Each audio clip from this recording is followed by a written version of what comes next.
Hi everyone, and welcome back to Behind the Numbers. I'm Dave Bookbinder, Senior Director at CFGI.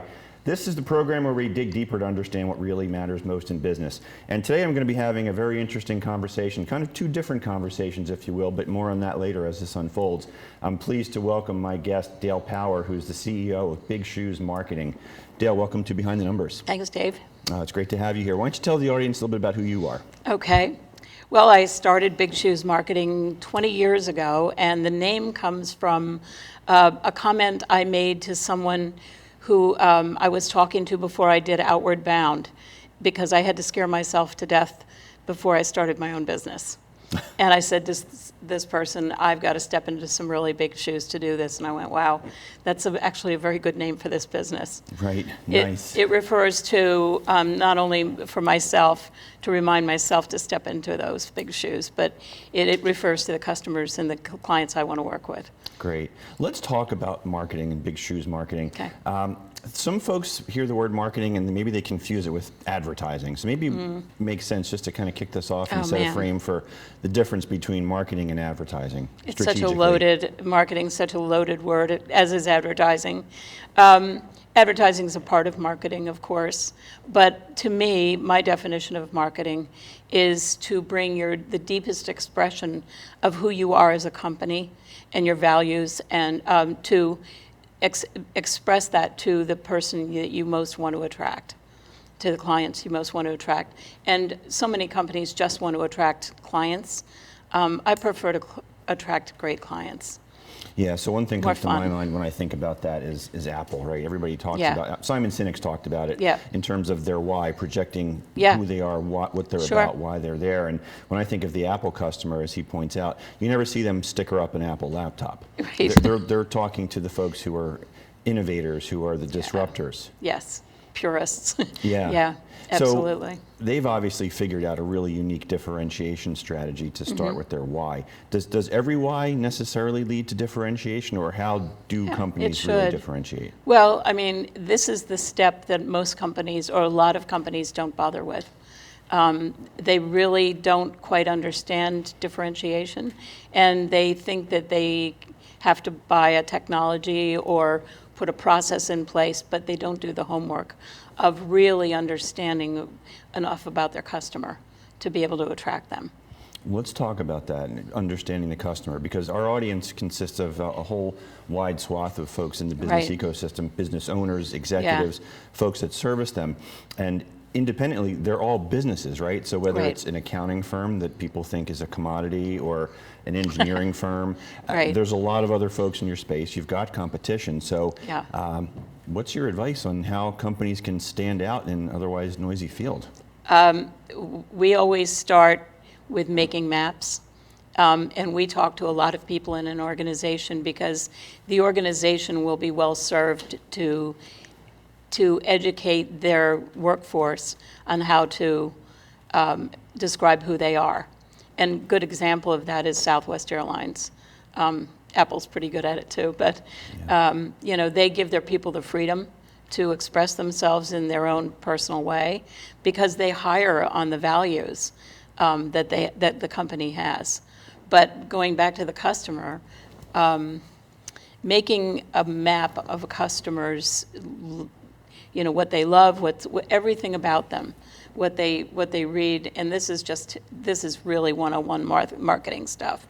But then we take that a little further, and we really talk to everyone in the company about what are the objections, what are the strengths of the company that could be brought forth. I think you and I talked the other day about, you know, some marketing people just want to put a white paper up online.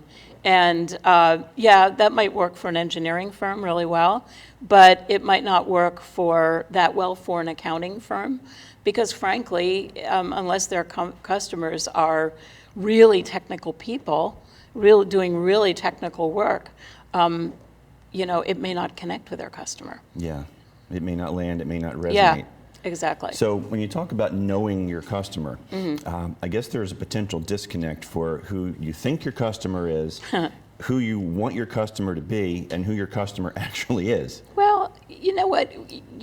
I think most CEOs and most senior executives understand kind of who they want to go after. And so then it's up to the marketing people who act as guides to take you into that deeper and to ask the right questions, so that then we write a persona. I wrote a persona for a couple personas for one of my clients a couple years ago, and my social media gal called me and she said, and one of the personas was called Allison, and she said to me, I want to be Allison. I want Allison's life. Tell us more about what that means, the personas that you developed. Okay. Well, a persona is just a descriptor of the client, and like a day in the life of a client, and what drives them, what do they fear, who do they want to be most like? Yeah, their challenges, opportunities, and so forth. Yep. Their objections. What are their objections? Because there are always going to be objections, and you better know how to answer them. Yep. And you better know how to anticipate them. Okay, so now we've figured out who we want to target. Right. How do we go get them? Oh, well, I mean, I think that is very different for every company, but there are many, of course, there are loads of strategies. That's too big a question. I'm sorry. Okay. But how do we go get them? Well, you find out where they are. You find out, where are they hanging out? Where are they hanging out online? What groups are they in?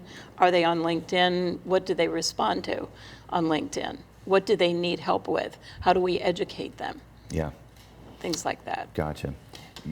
When you talked about Southwest, something I just jotted down here is the notion of employee as brand ambassador. Oh, yeah.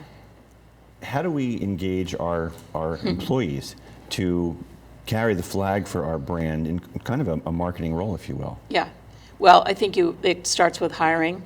Completely starts with hiring. You hire on the values that your company has.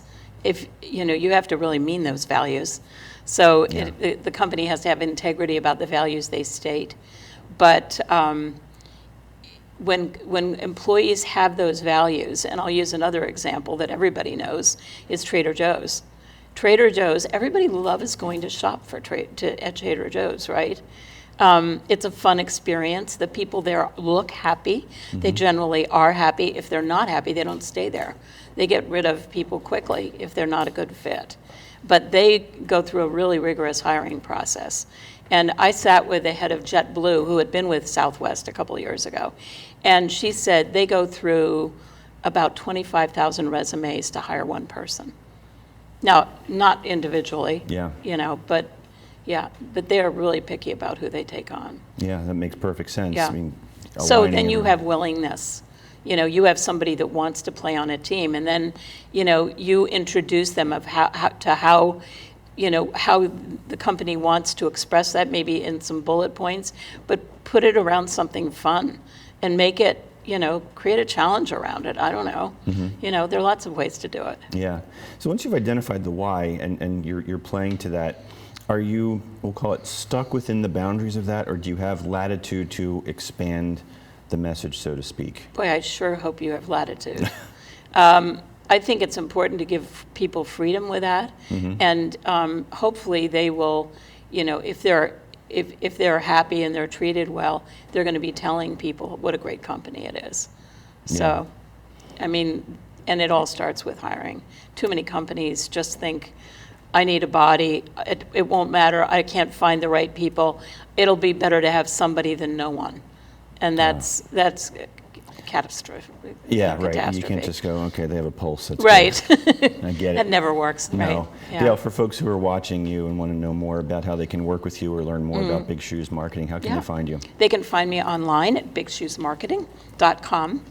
And Dale at Big Shoes Marketing will get them an email. I'm on LinkedIn, on Facebook, on Instagram. I haven't ventured into Twitter yet. Okay. The Twitter sphere. The Twitterverse is waiting for you. Yeah, right. Come on in. Right. We have about 5 minutes to go in the first segment here. So I wanted to just understand from your view, how has COVID-19 and this global pandemic and the way the workforce has shifted and the way people are consuming content impacted the world of marketing? Oh, wow. Well, one of the first things that people take off their list when when there's an emergency of any kind is they let go of the sales force and then they let go of the marketing people. And I'm very lucky. I have not had that happen, but it is very typical. And these are the two main sources of leads and income, which would make you say it's a little bit antithetical to behavior to do that. Yeah. So I would say, that's kind of a big mistake. And I think people are zoomed out. So I think one of the things that I loved the other day is I had interviewed someone a couple months ago for a LinkedIn article, and last week he called me. And he said, I just wanted to circle back and say hi, and I haven't talked to you for ages, and wondered if you had a few minutes to just catch up. And that was such a nice way of reconnecting and maybe setting up a coffee for down the road in a week or two. Mm-hmm. And it wasn't Zoom, and it had nothing to do with technology. It was kind of the old-fashioned route, but I kind of liked that. Yeah, nice. So. You had talked a little bit about this customer map and the persona, but when we were talking before we came on the air, you also mentioned something about a network map. Yeah. What is a network map, and how does that differ from the customer map? Well, the network map is where you're going to find the people you want to meet. And, that goes back to the persona and where do they hang out? What do they read? Where do they interact online, and where do they interact live, if they still do right now? And people are still interacting live. So, I think one of the things, you can't do it the way you used to in an office, and you can't go inside at Starbucks, but you can take a walk with people. Mm-hmm. And the network map really is a map of identifying the places and people who will be able to lead you into finding more people like the ones you want to be with. So the criteria for that, for me, is that they have to be connectors. If they're not connectors, it's almost not worth bothering with, because too many people just are takers. And so it's you need to ask some questions about that, right? Oh yeah, for sure. Yeah. So I don't know what your questions are. It'd be interesting to know. But the hallmarks of a connector to me are people that say, "Have you read? Have you heard of? Have you met? Have you been to? Oh, you know what? I think you should meet." Yep. Those are all great signs of a connector. They're 3% of the population. Wow. Yeah.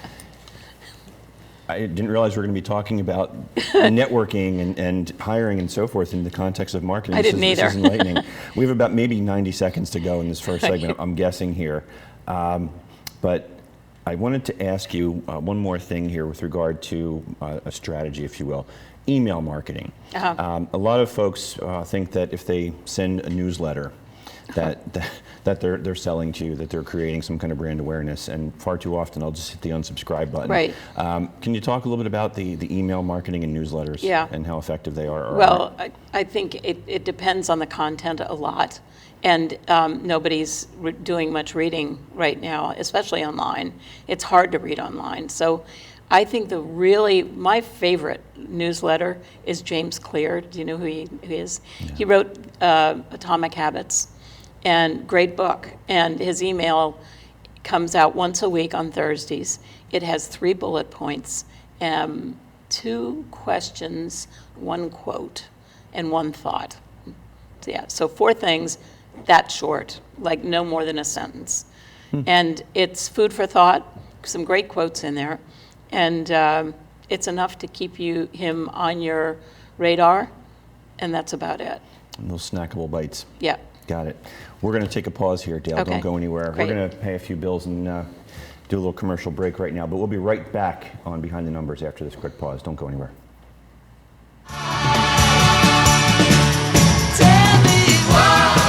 So, I'm kind of new here, but I've noticed a trend. My human does this funny thing where she goes around and gets all my toys, and then she hides them in that basket by the door. But it's always the same basket, and it's always in the same place. And then she acts so surprised when I find them, but, she's putting them in the same basket again. It's like, hello, that's where you put it last time. You were the worst at hide and go seek.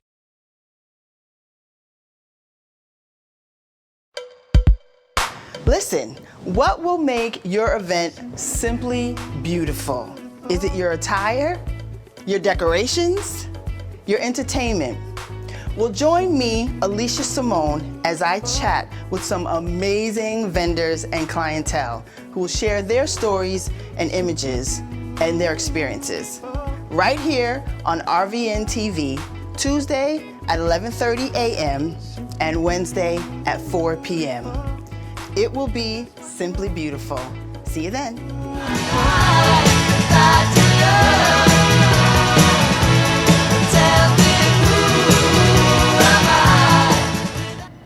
Welcome back to Behind the Numbers. I'm Dave Bookbinder, and today I'm talking with Dale Power, who in this segment is the founder of the Encouragement Project. Yes. So Dale, good conversation in the first segment with your other hat on. Right.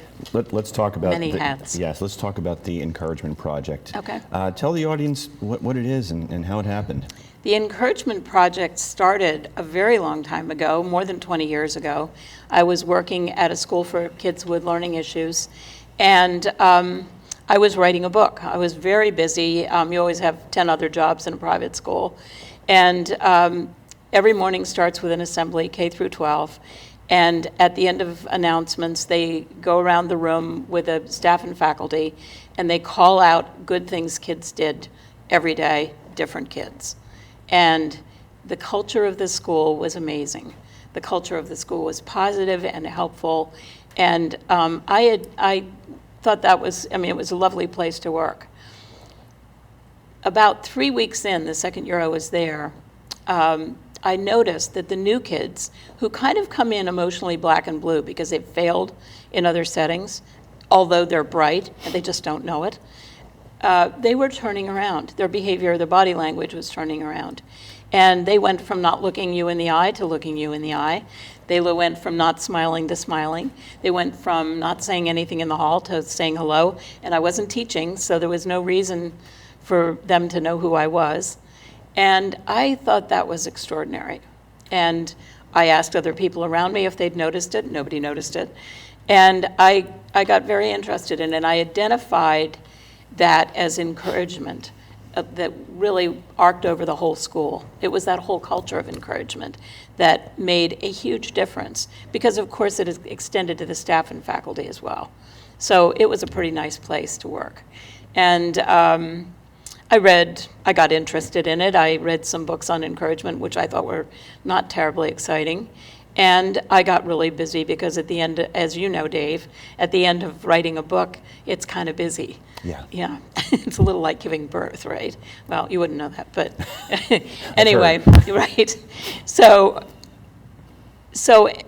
fast forward, this whole concept of encouragement kept growing and nagging me and just nudging me. And I got very, very interested in the whole concept. Is we know that we need encouragement, each one of us. We know other people need it, and yet we are really random about the way we do it.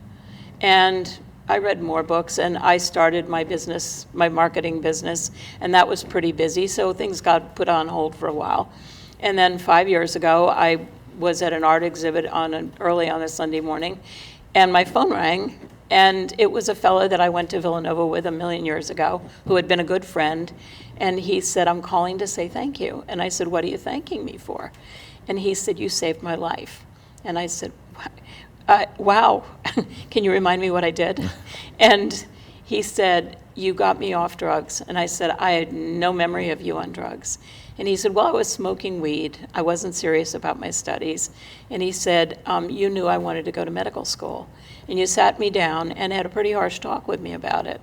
And he said, "I started working and gave up the weed." And he said, "I ended up in Mexico in medical school, finished, came back to Chicago, passed my boards the first time. And 3 years in, the University of Chicago invited me to teach. Then Sloan Kettering called and gave me a fellowship, and then Harvard called and invited me to teach." And he said, "I'm at the top of my career in Boston." And I went, "Wow, that's quite a story." And he said, well, it never would have happened except for that talk. And I realized that was was kick in the rear end that I needed to get going on doing something about this. Because it's so interesting, nobody's talking about this. They're talking about grit, they're talking about all kinds of things, but they're not talking about the power of encouragement. Yeah, and it's interesting, and I don't remember the name of the study, so I'll butcher it, but the conceptual framework was around water. And given two different glasses of water, for example, one where people would speak negatively to the water, freeze right. it, and then I saw that, yeah. Alternatively speaking positive encouragement to the water and freeze it, and the different crystals that would form. And the water that was spoken to in a positive, encouraging way basically flourished when it formed into ice crystals, just gorgeous, whereas the one that didn't get the same kind of love and attention and encouragement really looked horrible. What a great example. So, I mean, energetically, we get it, right? We all Yes. benefit from it. I mean, are people wired to not be as forthcoming with positive feedback? No, I think it's just a habit. It's just, it's like encouragement can be learned completely. It's a learned behavior. Yeah. And it depends on how you grow up and, your family and all that stuff. Yep. But it can change your life completely. And, we talked about this the other day as Michael Jordan in the Netflix series, The Last Dance, which is an incredibly interesting profile on his life. And his father went to every single game. And when he didn't make the team in high school, the basketball team, which is hard to imagine, his mother just said, get out there and play all summer and get on the team next year.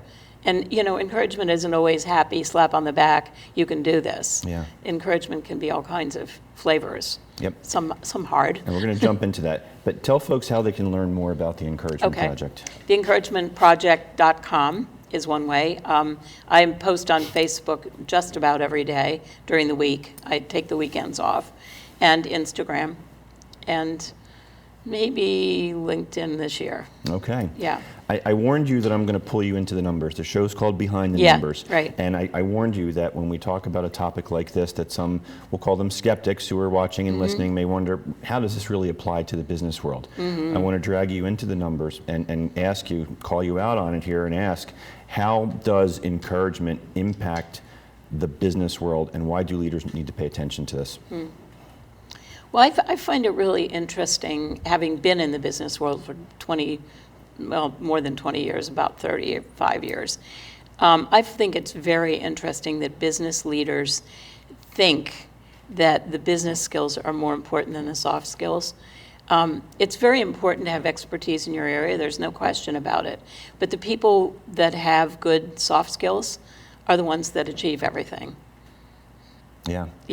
I mean, What's been your result, if you will, in changing either top line, bottom line, retention, we'll call them KPIs, the metrics that leaders may look to understand, because I get it, and there's a lot of folks out there that do get it, but for the ones that don't, help them connect the dots between the encouragement and the impact on performance.